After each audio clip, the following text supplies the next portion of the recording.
Hi, this is Sheldrick. Many years ago now, I had the honor to co-develop the Survey of Well-Being of Young Children with Dr. Ellen Perrin, and today I'm going to present a brief overview. I have three goals. First, I want to give you a brief overview of the Survey of Well-Being of Young Children, or SWYC for short. Second, I'll say a little bit about what makes the SWYC unique, that is, the design principles we used when we created it. Third, I'll go through the parts of the SWYC in a bit more detail. Dr. Perrin and I developed the SWYC at Tufts Medical Center. Recently, Tufts Medical Center generously transferred rights to the SWYC to the Team Up Scaling and Sustainability Center at Boston Medical Center. Team Up is a great home for the SWYC. Concretely, they host the SWYC website and respond to email requests. But at a larger level, the SWYC's mission aligns with Team Up. Dr. Perrin and I always said that screening is only one element in a larger system of care. Along these lines, Team Up's mission is to integrate full-spectrum behavioral health services into pediatric primary care. Toward this end, Team Up uses the SWYC, but it also goes the next step to offer the kind of team-based care necessary for screening to reach its full potential for improving the well-being of kids and families. If you're interested in learning more, please check out their website. Now the SWYC. In brief, the SWYC is designed for children from birth to 5 years. It is comprehensive in that it assesses developmental milestones, emotional and behavioral symptoms, autism symptoms, and family risk factors. We designed it to be easy to access, for example, through our website, and by supporting integration into many electronic medical records. Finally, the SWYC is freely available to all, including clinicians, researchers, and public health officials. To understand the SWYC, it's useful to know more about the principles we had in mind when we designed it. There are many screening questionnaires that are well designed and have a strong evidence base. Nevertheless, we designed the SWYC to be uniquely suited for pediatric primary care. Therefore, at a high level, the SWYC is designed to promote child well-being. Therefore, it asks about developmental achievements as well as symptoms.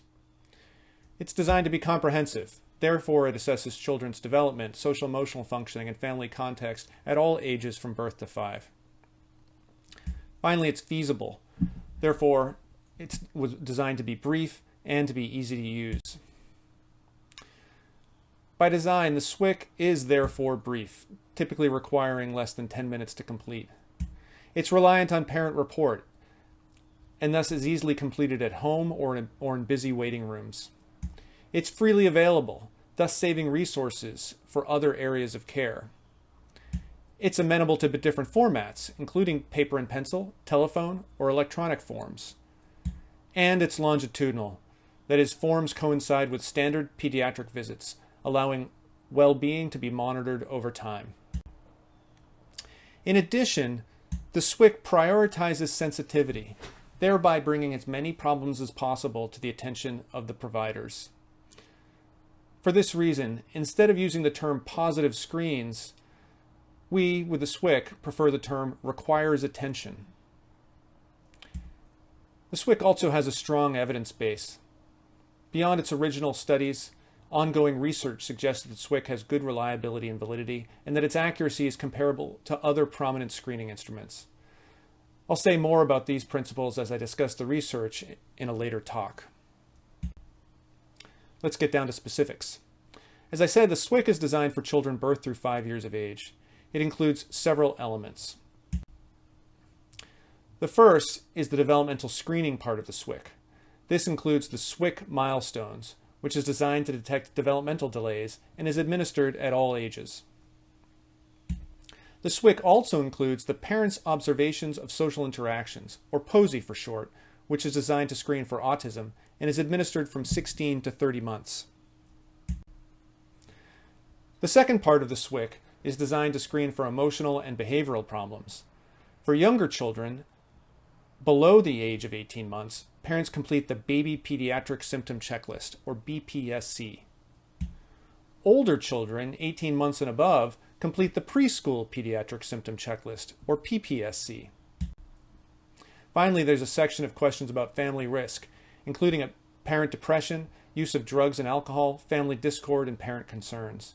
This set of questions is administered at all ages.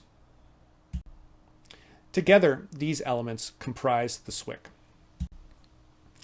In practice, we have different SWYC forms for every age on the American Academy of Pediatrics periodicity schedule from 2 months through 5 years of age.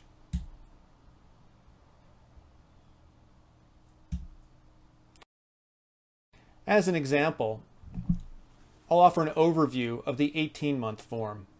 As is true of all the 12 age-specific SWYC forms, this form is 1 page, front and back.